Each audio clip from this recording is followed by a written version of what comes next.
Hi అండి. ఈరోజు నేను చికెన్ ఉప్మా చేస్తున్నాను. ఈ చికెన్ ఉప్మా మా మేనగోళ్ళు మెచ్యూర్ ఫంక్షన్ అప్పుడు ఉదయం టిఫిన్ లా పెట్టారండి. అప్పటి నుంచి మా అమ్మాయి బాగుందని చెప్పి అడుగుతుంది.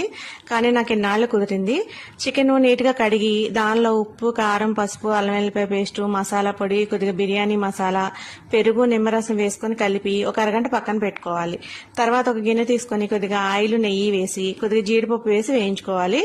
దానిలోనే ఉల్లిపాయ, పచ్చిమిరపకాయ, టమాటా కూడా వేసి వేయించుకోవాలి. దీనిలో హోల్ గరం మసాలా అది ఏమి వేయనవసరం లేదండి. దీనిలో కొద్దిగా కొత్తిమీర, పుదీనా కూడా వేసుకొని వేయించుకోవాలి. తర్వాత చికెన్ కూడా వేసి దీనిలో నీరంతా ఎగిరిపోయేలాగా ఇలా వేయించేసుకోవాలండి. తర్వాత దీనిలో ఒక గ్లాసు గోధుమ రవ్వ అయితే పావుతకు 2 గ్లాసులు నీళ్ళు అయితే వేసుకోవాలి.